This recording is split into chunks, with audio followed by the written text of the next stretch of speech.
आपकी खुशी में, आपके गम में, आपकी आंसुओं में, आपकी मुस्कुराहटों में, आपके आज में, आपके कल में, आपके साथ होगी एक कहानी और मैं। नमस्कार दोस्तों, आप सभी का स्वागत है मेरे चैनल कथा सागर में। आज मैं आप सब लोगों के लिए मुंशी प्रेमचंद जी की एक बहुचर्चित कहानी लेके आई हूँ जिसका शीर्षक है वैश्या। तो आइए इस छोटी सी कहानी की शुरुआत करते हैं। 6 महीने बाद कलकत्ते से घर आने पर दया कृष्ण ने पहला काम जो किया वो अपने प्रिय मित्र सिंगार सिंह से मातम पुरसी करने जाना था। सिंगार के पिता का आज 3 महीने हुए देहांत हो गया था। दया कृष्ण बहुत व्यस्त रहने के कारण उस समय न आ सका था। मातम पुरसी की रस्म पत्र लिखकर अदा कर दी थी, लेकिन ऐसा एक दिन भी नहीं बीता कि सिंगार की याद उसे ना आई हो।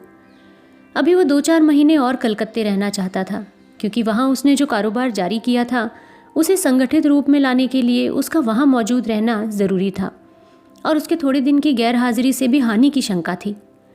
किंतु जब सिंगार की स्त्री लीला का परवान आ पहुँचा तो वो अपने को रोक न सका। लीला ने साफ साफ तो कुछ न लिखा था, केवल उसे तुरंत बुलाया था, लेकिन दया कृष्ण को पत्र के शब्दों में कुछ ऐसा अनुमान हुआ कि वहाँ की परिस्थिति चिंताजनक है और इस अवसर पर उसका वहाँ पहुँचना ज़रूरी है। सिंगार संपन्न बाप का बेटा था, बड़ा ही अल्हड़, बड़ा ही जिद्दी, बड़ा ही आराम पसंद। दृढ़ता या लगन उसे छू भी नहीं गई थी। उसकी माँ उसके बचपन में ही मर चुकी थी और बाप ने उसके पालने में नियंत्रणा की अपेक्षा स्नेह से ज़्यादा काम लिया था। उसे कभी दुनिया की हवा नहीं लगने दी। उद्योग भी कोई वस्तु है ये वो जानता ही न था। उसके महज इशारे पर हर एक चीज़ सामने आ जाती थी। वो जवान बालक था जिसमें न अपने विचार थे न सिद्धांत। कोई भी आदमी उसे बड़ी आसानी से अपने कपट बाणों का निशाना बना सकता था। मुख्तारों और मुनीमों के दांवपेच समझना उसके लिए लोहे के चने चबाना था। उसे किसी ऐसे समझदार और हितैषी मित्र की जरूरत थी जो स्वार्थियों के हथकंडों से उसकी रक्षा करता रहे। दया कृष्ण पर इस घर के बड़े बड़े एहसान थे। उस दोस्ती का हक अदा करने के लिए उसका आना आवश्यक था। हाथ मुंह धोकर सिंगार सिंह के घर पर ही भोजन का इरादा करके दया कृष्ण उससे मिलने चला गया। 9 बज गए थे। हवा और धूप में गर्मी आने लगी थी। सिंगार सिंह उसकी खबर पाते ही बाहर निकल आया। दया कृष्ण उसे देखकर चौंक पड़ा। लंबे लंबे केशों की जगह उसके सिर पर घुंघराले बाल थे। वो सिख था, आड़ी मांग निकली हुई थी। आंखों में न आंसू थे न शोक का कोई दूसरा चिन्ह। चेहरा कुछ जर्द अवश्य था, पर उस पर विलासिता की मुस्कुराहट थी। वो एक महीन रेशमी कमीज और मखमली जूते पहने हुए था, मानो किसी महफिल से उठा आ रहा हो। संवेदना के शब्द दया कृष्ण के होठों तक आकर निराश लौट गए। वहां बधाई के शब्द ज्यादा अनुकूल प्रतीत हो रहे थे। सिंगार सिंह लपक कर उसके गले से लिपट गया और बोला, तुम खूब आए यार। इधर तुम्हारी बहुत याद आ रही थी यार। मगर पहले तुम ये बताओ, वहाँ का कारोबार बंद कराए या नहीं? अगर वो झंझट छोड़ आए हो तो पहले उसे तिलांजलि दे आओ। अब आप यहाँ से जाने न पाएंगे। मैंने तो भाई अपना कैंडा बदल दिया। बताओ कब तक तपस्या करता? अब तो आए दिन जलसे होते हैं।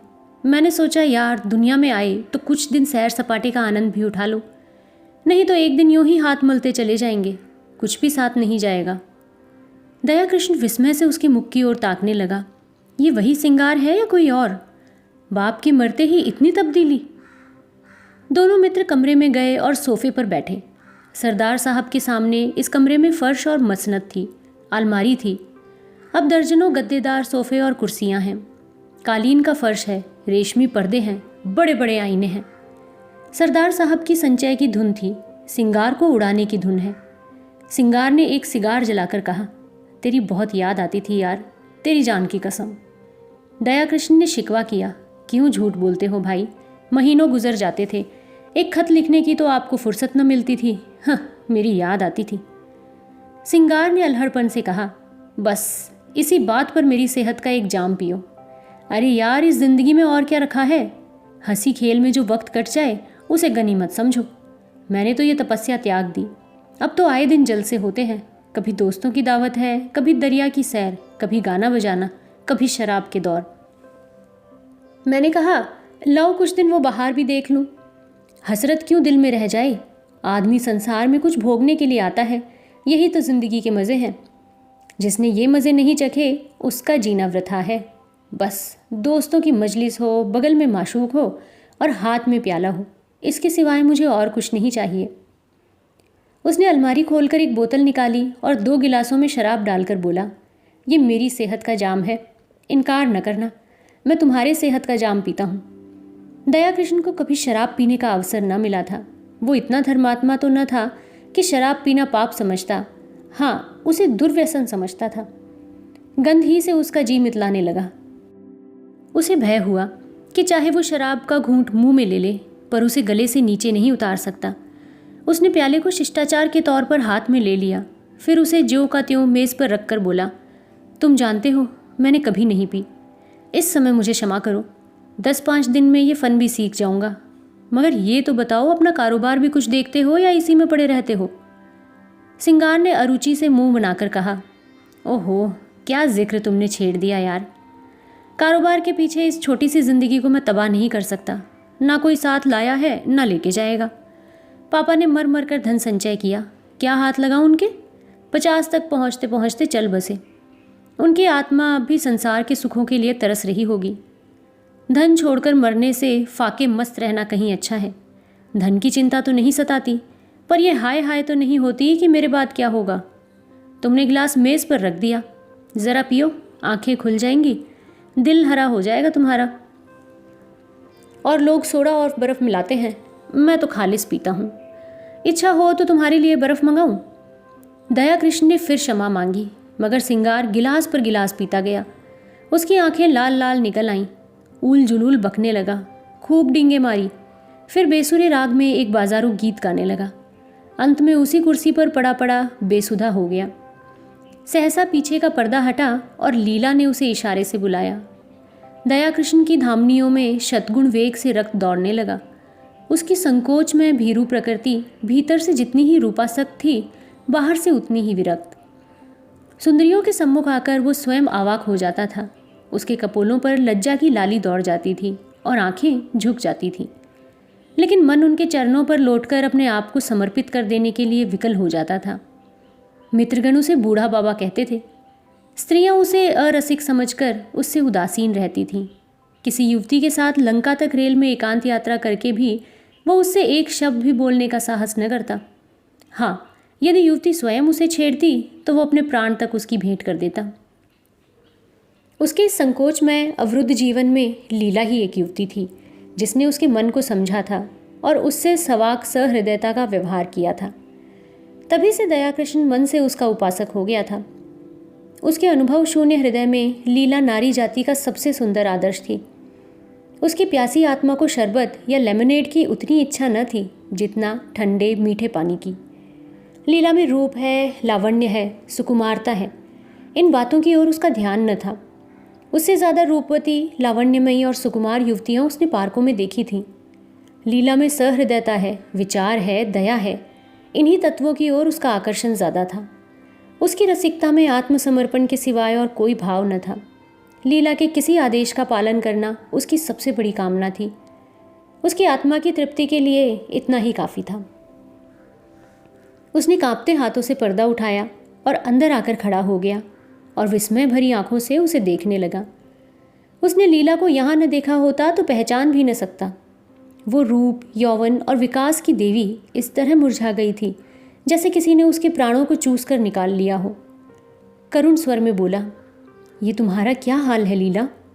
तुम बीमार हो क्या? मुझे सूचना तक न दी। लीला मुस्कुराकर बोली, तुमसे मतलब? मैं बीमार हूँ या अच्छी हूँ तुम्हारी बला से? तुम तो अपने सैर सपाटे करते रहे। 6 महीने के बाद जब आपको याद आई है तो पूछते हो कि बीमार हो। मैं उस रोग से ग्रस्त हूँ जो प्राण लेकर ही छोड़ता है। तुमने इन महाशय की हालत देखी है? उनका ये रंग देखकर मेरे दिल पर क्या गुजरती है, ये क्या मैं अपने मुंह से कहूँ तभी समझोगे? मैं अब इस घर में ज़बरदस्ती पड़ी हूँ और बहुत बेहयाई से जीती हूँ। किसी को मेरी चाह या चिंता नहीं है यहाँ। पापा क्या मरे, मेरा सुहाग ही उठ गया। कुछ समझती हूँ तो बेवकूफ़ बनाई जाती हूँ। रात रात भर न जाने कहाँ गायब रहते हैं। जब देखो नशे में मस्त, हफ्तों घर में नहीं आते कि 2 बातें कर लूँ। अगर इनके यही ढंग रहे तो 1-2 साल में रोटियों के मोहताज हो जाएंगे। दया ने पूछा, ये लत इन्हें कैसे पड़ गई? ये बातें तो इनमें न थी। लीला ने व्यथित स्वर में कहा। रुपए की बलिहारी है, और क्या। इसीलिए तो बूढ़े मर मर के कमाते हैं और मरने के बाद लड़कों के लिए छोड़ जाते हैं। अपने मन में समझते होंगे हम लड़कों के लिए बैठने का ठिकाना किए जाते हैं। मैं कहती हूँ तुम उनके सर्वनाश का सामान किए जाते हो, उनके लिए जहर बोए जाते हो। पापा ने लाखों रुपए की संपत्ति न छोड़ी होती तो आज ये महाशय किसी काम में लगे होते। कुछ घर की चिंता होती, कुछ जिम्मेदारी होती, नहीं तो बैंक से रुपए निकाले और उड़ाए। अगर मुझे विश्वास होता कि संपत्ति समाप्त करके वो सीधे मार्ग पर आ जाएंगे तो मुझे ज़रा भी दुख न होता। पर मुझे तो ये भय है कि ऐसे लोग फिर किसी काम के नहीं रहते, या तो जेल खाने में मरते हैं या अनाथालय में। आपकी एक वैश्या से आशनाई है, माधुरी नाम है, और वो इन्हें उल्टे छुरे से मोड़ रही है जैसे उसका धर्म है। आपको ये खपत हो गया है कि वो मुझ पर जान देती है। उससे विवाह का प्रस्ताव भी किया जा चुका है। मालूम नहीं उसने क्या जवाब दिया। कई बार जी में आया है कि जब यहाँ किसी से कोई नाता ही नहीं है तो अपने घर चली जाऊँ, लेकिन डरती हूँ कि तब तो ये और भी स्वतंत्र हो जाएंगे। मुझे किसी पर विश्वास है तो वो तुम हो, इसीलिए तुम्हें बुलाया था कि शायद तुम्हारे समझाने बुझाने का कुछ असर हो। अगर तुम भी असफल हुए तो मैं एक क्षण यहाँ न रहूँगी। भोजन तैयार है, लो चलो पहले कुछ खा लो। दया कृष्ण ने सिंगार सिंह की ओर संकेत करके कहा, और ये तो अब कहीं 2-3 बजे चेतेंगे। बुरा नहीं मानेंगे? मैं अब इन बातों की परवाह नहीं करती। मैंने तो निश्चय कर लिया है कि अगर मुझे कभी आंखें दिखाईं तो मैं इन्हें मज़ा चखा दूंगी। मेरे पिताजी फौज में सूबेदार मेजर हैं, मेरी देह में उनका रक्त है। लीला की मुद्रा उत्तेजित हो गई। विद्रोह की वो आग जो महीनों से पड़ी सुलग रही थी प्रचंड हो उठी। उसने उसी लहजे में कहा, मेरी इस घर में इतनी सांसत हुई है, इतना अपमान हुआ है और हो रहा है कि मैं उसका किसी तरह भी प्रतिकार करके आत्मग्लानि का अनुभव न करूंगी। मैंने पापा से अपना हाल छिपा रखा है। आज लिख दूं तो इनकी सारी मशीखत उतर जाए। नारी होने का दंड भोग रही हूं, लेकिन नारी के धैर्य की भी सीमा है। दया कृष्ण सुकुमारी का वो तमतमाया हुआ चेहरा, वो जलती हुई आंखें, वो कांपते हुए होठ देखकर कांप उठा। उसकी दशा उस आदमी की सी हो गई जो किसी को दर्द से तड़पते देखकर वैद्य को बुलाने दौड़े। आर्द्रकंठ से बोला, इस समय मुझे क्षमा करो लीला, फिर कभी तुम्हारा निमंत्रण स्वीकार करूंगा। तुम्हें अपनी ओर से बस इतना ही विश्वास दिलाता हूँ कि तुम मुझे अपना सेवक समझती रहना। मुझे नहीं मालूम था कि तुम्हें इतना कष्ट है, नहीं तो शायद अब तक मैंने कुछ युक्ति सोची होती। मेरा ये शरीर तुम्हारे किसी काम आए, इससे बढ़कर सौभाग्य की बात मेरे लिए और क्या होगी। दया कृष्ण वहाँ से चला तो उसके मन में इतना उल्लास भरा हुआ था मानो विमान पर बैठा हुआ स्वर्ग की ओर जा रहा है। आज उसे जीवन में एक ऐसा लक्ष्य मिल गया था जिसके लिए वो जी भी सकता है और मर भी सकता है। वो एक महिला का विश्वास पात्र हो गया था। इस रत्न को वो अपने हाथ से कभी न जाने देगा, चाहे उसकी जान ही क्यों न चली जाए। 1 महीना गुजर गया। दया कृष्ण सिंगार सिंह के घर नहीं आया, न सिंगार सिंह ने उसकी परवाह की। इस एक ही मुलाकात में उसने समझ लिया था कि दया इस नए रंग में आने वाला आदमी नहीं है।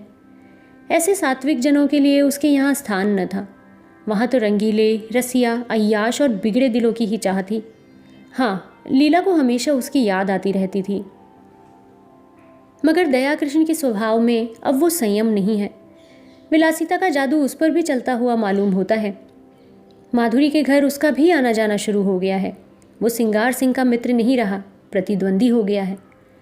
दोनों एक ही प्रतिमा के उपासक हैं, मगर उनकी उपासना में अंतर है। सिंगार की दृष्टि से माधुरी केवल विलास की एक वस्तु है, केवल विनोद का एक यंत्र। दया कृष्ण विनय की मूर्ति है जो माधुरी की सेवा में ही प्रसन्न है।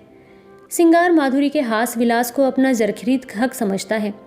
दया कृष्ण इसी में संतुष्ट है कि माधुरी उसकी सेवाओं को स्वीकार करती है। माधुरी की ओर से जरा भी अरुचि देखकर वो उसी तरह बिगड़ जाएगा जैसे अपनी प्यारी घोड़ी की मुँह जोरी पर। दया कृष्ण अपने को उसकी कृपा दृष्टि के योग्य ही नहीं समझता। सिंगार जो कुछ माधुरी को देता है गर्व भरे आत्म प्रदर्शन के साथ, मानो उस पर कोई एहसान कर रहा हो। दया कृष्ण के पास देने को तो है ही क्या, पर वो जो कुछ भी भेंट करता है वो ऐसी श्रद्धा से मानो देवता को फूल चढ़ाता हो। सिंगार सिंह का आसक्त मन माधुरी को अपने प्यार के पिंजरे में बंद रखना चाहता है जिसमें उस पर किसी की निगाह न पड़े। दया कृष्ण निर्लिप्त भाव से उसकी स्वच्छंद क्रीड़ा का आनंद उठाता है। माधुरी को अब तक जितने आदमियों से साबिका पड़ा था वो सब सिंगार सिंह की भांति कामुकी, ईर्ष्यालु, दंभी और कोमल भावों से शून्य थे।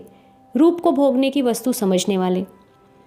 दया कृष्ण उन सबों से अलग था, सहृदयी, भद्र और सेवाशील, मानो उस पर अपनी आत्मा को समर्पण कर देना चाहता हो। माधुरी को अब अपने जीवन में कोई ऐसा पदार्थ मिल गया है जिसे वो बड़ी एहतियात से संभाल कर रखना चाहती है। जड़ाऊ गहने अब उसकी आंखों में उतने मूल्यवान नहीं रहे जितनी ये फ़कीर की दी हुई ताबीज़। जड़ाऊ गहने हमेशा मिलेंगे, ये ताबीज़ खो गई तो फिर शायद ही कभी हाथ आए। जड़ाऊ गहने केवल उसकी विलास प्रकृति को उत्तेजित करते हैं, पर इस ताबीज़ में कोई दैवीय शक्ति है जो न जाने कैसे उसमें सदनुराग और परिष्कार भावना को जगाती है। दया कृष्ण कभी अपने प्रेम का प्रदर्शन नहीं करता, ना ही कभी वो अपने प्रेम का राग अलापता रहता है, लेकिन माधुरी को उस पर पूरा भरोसा है। सिंगार सिंह के प्रलाप में उसे बनावट और दिखावे का आभास होता है। वो चाहती है ये जल्द यहाँ से टले, लेकिन दया कृष्ण के संयत भाषण में उसे गहराई तथा गांधीर्य और गुरुत्व का आभास होता है। औरों की वो प्रेमिका है, लेकिन दया कृष्ण की आशिक, जिसके कदमों की आहट पाकर उसके अंदर एक तूफान उठने लगता है। उसके जीवन में ये नई अनुभूति है। अब तक वो दूसरों के भोग की वस्तु थी, अब कम से कम एक प्राणी की दृष्टि में वो आदर और प्रेम की वस्तु है। सिंगार सिंह को जब से दया कृष्ण के इस प्रेमाभिनय की सूचना मिली है, वो उसके खून का प्यासा हो गया है। ईर्ष्याग्नि से फूका जा रहा है। उसके दया कृष्ण के पीछे कई सौदे लगा रखे हैं कि वो उसे जहाँ पाए उसका काम तमाम कर दें। वो खुद पिस्तौल लिए उसके टोह में रहता है। दया कृष्ण इस खतरे को समझता है, जानता है। अपने नियत समय पर माधुरी के पास बिना नागा आ जाता है। मालूम होता है उसे अपनी जान का कुछ भी मोह नहीं है। सौदे उसे देखकर क्यों कतरा जाते हैं, मौका पाकर भी क्यों उस पर वार नहीं करते, इसका रहस्य वो नहीं समझता। एक दिन माधुरी ने उससे कहा, कृष्ण जी, तुम यहाँ ना आया करो। तुम्हें तो पता नहीं है, पर यहाँ तुम्हारे 20 दुश्मन हैं। मैं डरती हूँ कि किसी दिन कोई बात न हो जाए। शिशिर की तुषार मंडित संध्या थी। माधुरी एक कश्मीरी शॉल ओढ़े अंगीठी के सामने बैठी हुई थी। कमरे में बिजली का रजत प्रकाश फैला हुआ था। दया कृष्ण ने देखा माधुरी की आंखें सजल हो गई हैं और वो मुंह फेर कर उन्हें दया कृष्ण से छिपाने की चेष्टा कर रही है। प्रदर्शन और सुख भोग करने वाली रमणी क्यों इतना संकोच कर रही है, ये उसका अनाड़ी मन न समझ सका। हाँ, माधुरी के गोरे, प्रसन्न, संकोचहीन मुख पर लज्जा मिश्रित मधुरिमा की एक ऐसी छटा उसने कभी न देखी थी। आज उसने उस मुख पर कुलवधू की भीरू आकांक्षा और दृढ़ वात्सल्य देखा और उसके अभिनय में सत्य का उदय हो गया। उसने स्थिर भाव से जवाब दिया, मैं तो किसी भी बुराई नहीं करता, मुझसे किसी को क्यों बैर होने लगा। मैं यहाँ किसी का बाधक नहीं, किसी का विरोधी नहीं। दाता के द्वार पर सभी भिक्षुक जाते हैं, अपना अपना भाग्य है। किसी को एक चुटकी मिलती है, किसी को पूरा थाल। कोई क्यों किसी से जले। अगर किसी पर तुम्हारी विशेष कृपा है तो मैं उसे भाग्यशाली समझकर उसका आदर करूँगा, जलूँ क्यों। माधुरी ने स्नेह कातर स्वर में कहा, जी नहीं, आप कल से ना आया कीजिए।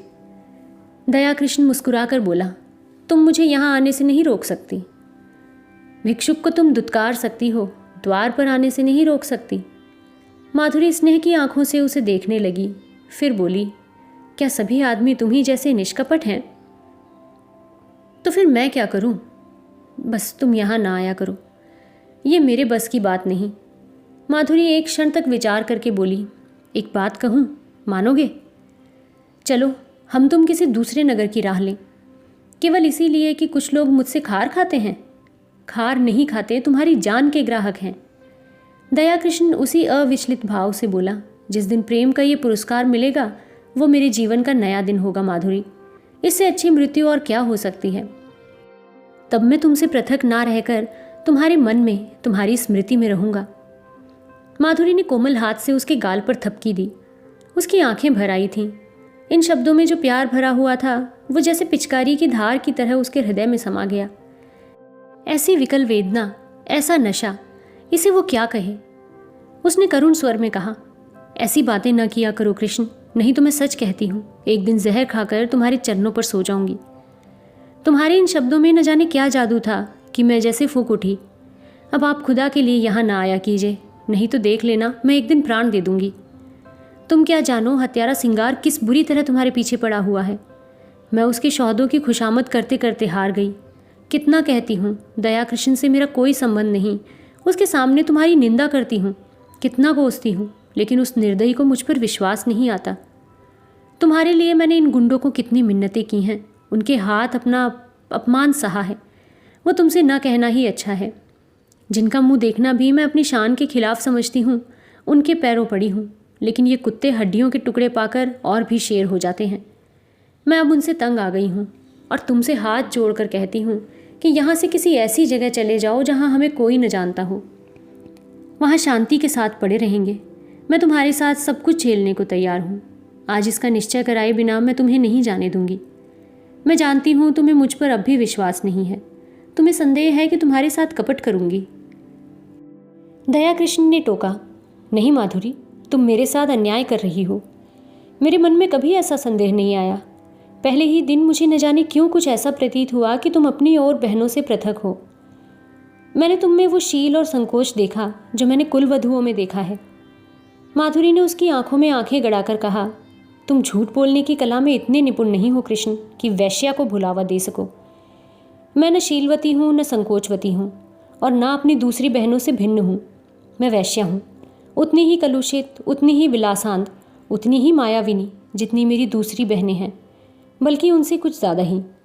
न तुम अन्य पुरुषों की तरह मेरे पास विनोद और वासना तृप्ति के लिए आए थे। नहीं, महीनों आते रहने पर भी तुम यूँ अलिप्त न रहते। तुमने कभी डींग नहीं मारी, मुझे धन का प्रलोभन नहीं दिया। मैंने भी कभी तुमसे धन की आशा नहीं की। तुमने अपनी वास्तविक स्थिति मुझसे कह दी, फिर भी मैंने तुम्हें एक नहीं अनेक ऐसे अवसर दिए कि कोई दूसरा आदमी उन्हें न छोड़ता, लेकिन तुम्हें मैं अपने पंजे में न ला सकी। तुम चाहे और जिस इरादे से आए हो, भोग की इच्छा से नहीं आए।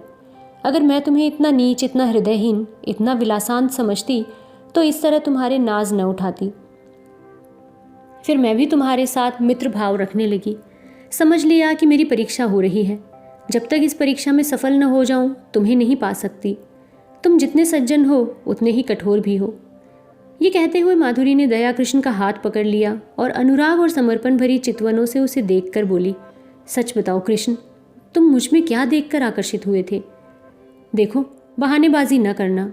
तुम रूप पर मुक्त होने वाले आदमी नहीं हो, मैं कसम खा सकती हूँ। दया कृष्ण ने संकट में पड़कर कहा, रूप इतनी तुच्छ वस्तु नहीं है माधुरी, वो मन का आईना है।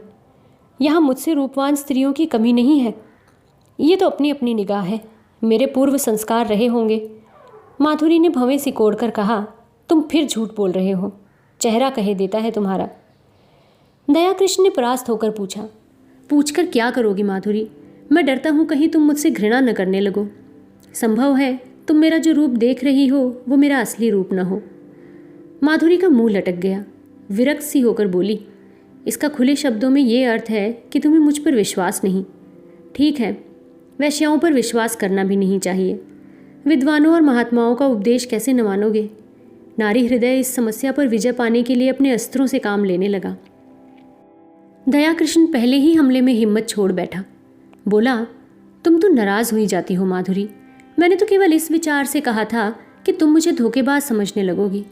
तुम्हें शायद मालूम नहीं है सिंगार सिंह ने मुझ पर कितने एहसान किए हैं। मैं उन्हीं के टुकड़ों पर पला हूँ, इसमें रत्ती भर भी मुबालगा नहीं। वहाँ जाकर जब मैंने उनके रंग ढंग देखे और उनकी साध्वी स्त्री लीला को बहुत दुखी पाया, तो सोचते सोचते मुझे यही उपाय सूझा कि किसी तरह सिंगार सिंह को तुम्हारे पंजे से छुड़ाऊँ। मेरे इस अभिमान का यही रहस्य है, लेकिन उन्हें छुड़ा तो न सका, मैं खुद फंस गया। मेरे इस फरेब की जो चाहे सजा दो, सिर झुकाए हुए हूँ। माधुरी का अभिमान टूट गया, जलकर बोली, तो ये कहिए कि आप लीला देवी के आशिक हैं। मुझे पहले से मालूम होता तो तुम्हें इस घर में न घुसने देती।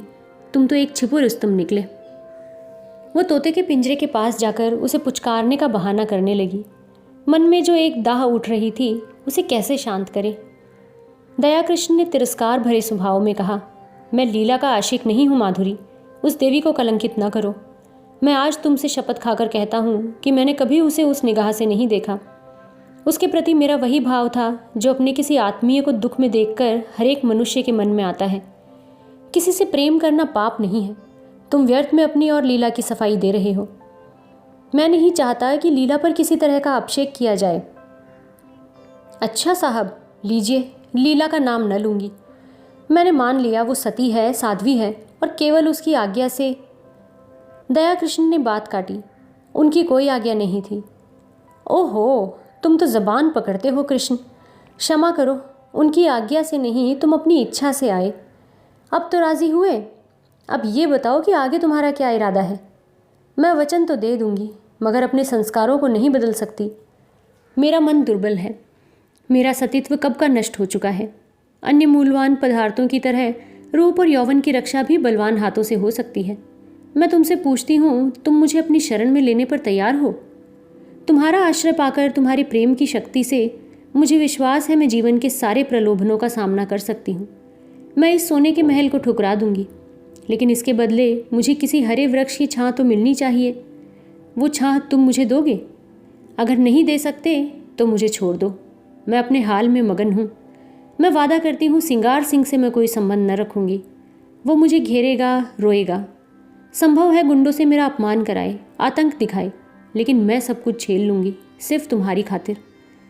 आगे और कुछ न कहकर वो तृष्णा भरे लेकिन उसके साथ ही निरपेक्ष नेत्रों से दया कृष्ण की ओर देखने लगी। जैसे दुकानदार ग्राहक को बुलाता तो है, पर साथ ही ये भी दिखाना चाहता है कि उसे उसकी परवाह नहीं है। अब दया कृष्ण क्या जवाब दे? संघर्षमय संसार में वो अभी केवल एक कदम टिका पाया है। इधर वो अंगुल भर जगह भी उससे छिन गई है।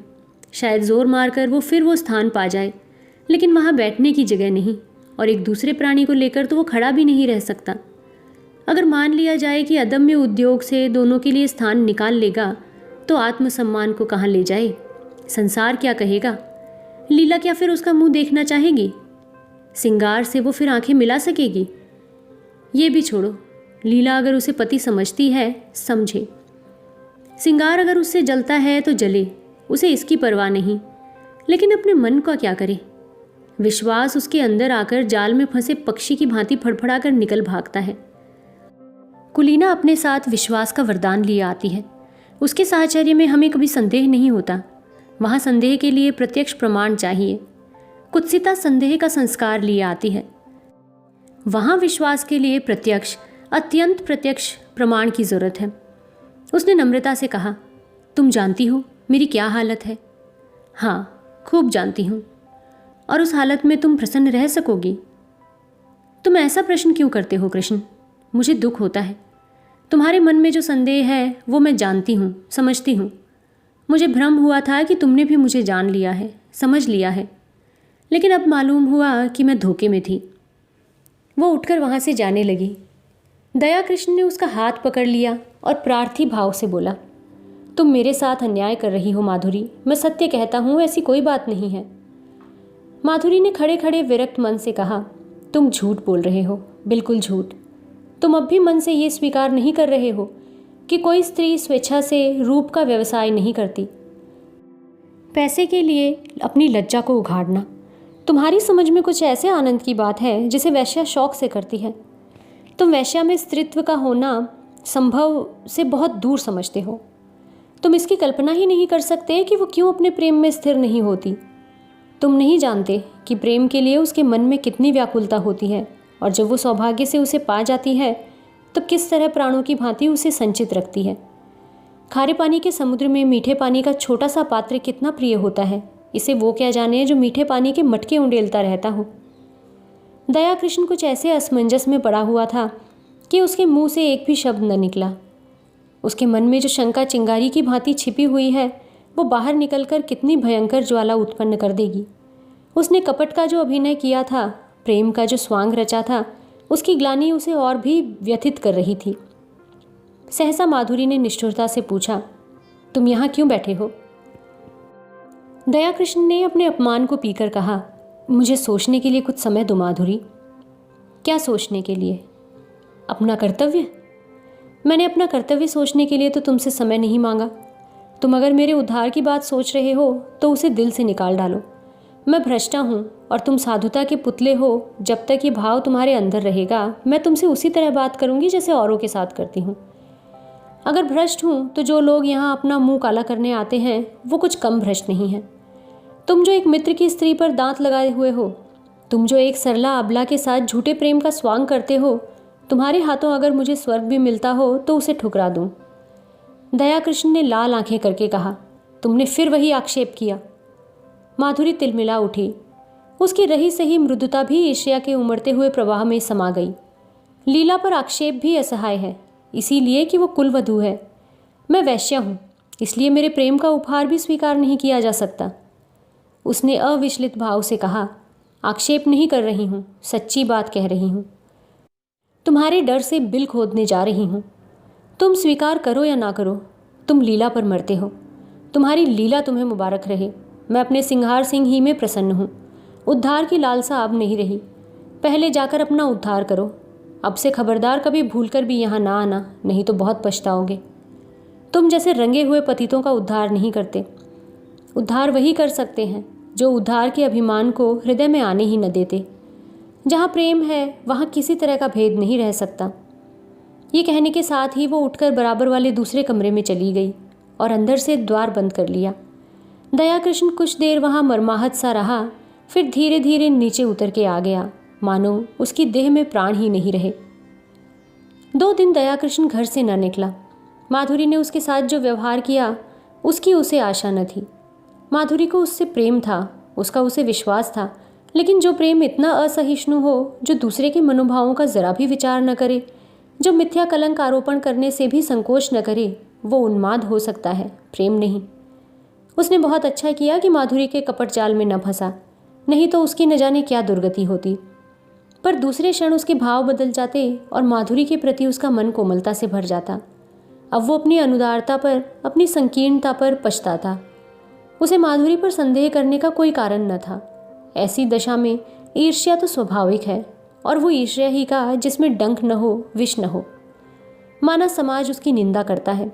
ये भी मान लिया कि माधुरी सती भार्या न होती, कम से कम सिंगार सिंह तो उसके पंजे से निकल जाता। दयाकृष्ण के सिर से ऋण का भार तो कुछ हल्का होता। लीला का जीवन तो सुखी हो जाता। सहसा किसी ने द्वार खटखटाया। उसने द्वार खोला तो सिंगार सिंह सामने खड़ा था, बाल बिखरे हुए, कुछ अस्त व्यस्त। दयाकृष्ण ने हाथ मिलाते हुए पूछा, क्या पाँव पाँव ही आ रहे हो? मुझे क्यों न बुला लिया? सिंगार ने उसे चुभती हुई आंखों से देखकर कहा, मैं तुमसे ये पूछने आया हूँ कि माधुरी कहाँ है? अवश्य तुम्हारे घर में होगी। क्यों? अपने घर पर होगी, मुझे क्या खबर? मेरे घर क्यों आने लगी? इन बहानों से काम न चलेगा, समझ गए? मैं कहता हूँ मैं तुम्हारा खून पी जाऊँगा, वरना ठीक ठीक बता दो वो कहाँ गई है। मैं बिल्कुल कुछ नहीं जानता, तुम्हें विश्वास दिलाता हूँ। मैं तो 2 दिन से घर से निकला ही नहीं। रात को मैं उसके पास था। सवेरे मुझे उसका ये पत्र मिला। मैं उसी वक्त दौड़ा हुआ उसके घर गया। वहाँ उसका पता न था। नौकरों से इतना मालूम हुआ, तांगे पर बैठकर कहीं गई है। कहाँ गई है ये कोई नहीं बता सका। मुझे शक हुआ कि यहाँ आई होगी। जब तक तुम्हारे घर की तलाशी न ले लूँगा मुझे चैन नहीं आएगा। उसने मकान का एक एक कोना देखा, तख्त के नीचे, अलमारी के पीछे, तब निराश होकर बोला, बड़ी बेवफा और मक्कार औरत है, ज़रा इस खत को पढ़ो। दोनों फर्श पर बैठ गए। दयाकृष्ण ने पत्र लेकर पढ़ना शुरू किया। सरदार साहब, मैं आज कुछ दिनों के लिए यहाँ से जा रही हूँ। कब लौटूंगी कुछ नहीं जानती। कहाँ जा रही हूँ ये भी नहीं जानती। जा इसलिए रही हूँ कि इस बेशर्मी और बेहयाई की ज़िंदगी से मुझे घृणा हो रही है, और घृणा हो रही है उन लंपटों से जिनके कुत्सित विलास का मैं खिलौना थी और जिनमें तुम मुख्य हो। तुम महीनों से मुझ पर सोने और रेशम की वर्षा कर रहे हो, मगर मैं तुमसे पूछती हूँ, उससे लाख गुने सोने और 10 लाख गुने रेशम पर भी तुम अपनी बहन या स्त्री को इस रूप के बाजार में बैठने दोगे? कभी नहीं। उन देवियों में कोई ऐसी वस्तु है जिसे तुम संसार भर की दौलत से भी मूल्यवान समझते हो, लेकिन जब तुम शराब के नशे में चूर अपने एक एक अंग में काम का उन्माद भरे आते थे, तो तुम्हें कभी ध्यान आता था कि तुम उसी अमूल्य वस्तु को किस निर्दयता के साथ पैरों से कुचल रहे हो? कभी ध्यान आता था कि अपनी कुल देवियों को इस अवस्था में देखकर तुम्हें कितना दुख होता? कभी नहीं। ये उन गीदड़ों और गिद्धों की मनोवृत्ति है जो किसी लाश को देखकर चारों ओर से जमा हो जाते हैं और उसे नोच नोच कर खाते हैं। ये समझ रखो, नारी अपना बस रखते हुए भी कभी पैसों के लिए अपने को समर्पित नहीं करती। यदि वो ऐसा कर रही है तो समझ लो कि उसके लिए और कोई आश्रय और कोई आधार नहीं है। और पुरुष इतना निर्लज्ज है कि उसकी दुरावस्था से अपनी वासना तृप्त करता है, और इसके साथ ही इतना निर्दय कि उसके माथे पर पतिता का कलंक लगाकर उसे उसी दुरावस्था में मरते देखना चाहता है। क्या वो नारी है? क्या नारीत्व के पवित्र मंदिर में उसका स्थान नहीं? लेकिन तुम उसे उस मंदिर में घुसने नहीं देते। उसके स्पर्श से मंदिर की प्रतिमा भ्रष्ट हो जाएगी। खैर, पुरुष समाज जितना अत्याचार चाहे कर ले, हम असहाय हैं, आत्माभिमान को भूल बैठी हैं। लेकिन सहसा सिंगार सिंह ने उसके हाथ से वो पत्र छीन लिया और जेब में रखता हुआ बोला, क्या बड़े गौर से पढ़ रहे हो? कोई नई बात नहीं, सब कुछ वही है जो तुमने सिखाया है। यही करने तो तुम उसके यहाँ जाते थे। मैं कहता हूँ, तुम मुझसे इतनी जलन क्यों रखते हो? मैंने तो तुम्हारे साथ कोई बुराई नहीं की। इस साल भर में मैंने माधुरी पर 10,000 से कम न फूके होंगे। घर में जो कुछ मूल्यवान था वो मैंने उसके चरणों पर चढ़ा दिया, और आज उसे साहस हो रहा है कि वो हमारी कुल देवियों की बराबरी करे। ये सब तुम्हारा ही प्रसाद है। 70 चूहे खा के बिल्ली हज को चली। कितनी बेवफा जात है। ऐसों को तो गोली मार देनी चाहिए। जिस पर सारा घर लुटा दिया, जिसके पीछे सारे शहर में बदनाम हुआ, वो आज मुझे उपदेश करने चली है। ज़रूर इसमें कोई ना कोई रहस्य है। कोई नया शिकार फंसा होगा, मगर मुझसे भागकर जाएगी कहाँ? ढूंढ न निकालूं तो नाम नहीं। कमबख्त कैसी प्रेम भरी बातें करती थी कि मुझ पर घड़ों नशा चढ़ जाता था। बस कोई नया शिकार फंस गया होगा। ये बात न हो तो मूछ मुड़ा लूँ। दयाकृष्ण उसके सफाचट चेहरे की ओर देखकर मुस्कुराया। तुम्हारी मूछें तो पहले ही मुड़ चुकी हैं। इस हल्के से विनोद ने जैसे सिंगार सिंह के घाव पर मरहम रख दिया। वो बेसरो सामान घर, वो फटा फर्श, वो टूटी फूटी चीज़ें देखकर उसे दयाकृष्ण पर दया आ गई। चोट की तिलमिलाहट में वो जवाब देने के लिए ईंट पत्थर ढूंढ रहा था, पर अब चोट ठंडी पड़ गई थी और दर्द घनीभूत हो रहा था। दर्द के साथ साथ सौहार्द भी जाग रहा था। जब आग ही ठंडी हो गई तो धुआं कहाँ से आता? उसने पूछा, सच कहना, तुमसे भी कभी प्रेम की बातें करती थी? दयाकृष्ण ने मुस्कुराते हुए कहा, मुझसे? मैं तो खाली उसकी सूरत देखने जाता था। सूरत देखकर दिल पर काबू तो नहीं रहता। ये तो अपनी अपनी रुचि है मित्र। है मोहिनी, उसे देखते ही कलेजे पर छुरी चल जाती है। मेरे कलेजे पर तो कभी छुरी नहीं चली। यही इच्छा होती थी कि इसके पैरों पर गिर पड़ूं। इसी शायरी ने तो यह अनर्थ किया है। तुम जैसे बुद्धुओं को किसी देहातिन से शादी करके रहनी चाहिए। चले थे वैश्या से प्रेम करने। एक क्षण के बाद उसने फिर कहा, मगर है बेवफा, मक्कार। तुमने उससे वफा की आशा की, मुझे तो यही अफसोस है। तुमने वो दिल ही नहीं पाया, तुमसे क्या कहूँ। 1 मिनट के बाद उसने सहृदय भाव से कहा, अपने पत्र में उसने बातें तो सच्ची लिखी हैं, चाहे कोई माने या ना माने। सौंदर्य को बाजारू चीज़ समझना कुछ बहुत अच्छी बात तो नहीं है। दयाकृष्ण ने पुचारा दिया, जब स्त्री अपना रूप बेचती है तो उसके खरीदार भी निकल आते हैं। फिर यहाँ तो कितनी जातियाँ हैं जिनका यही पेशा है। ये पेशा चला कैसे? स्त्रियों की दुर्बलता से? नहीं, मैं समझता हूँ बिस्मिल्लाह पुरुषों ने ही की होगी।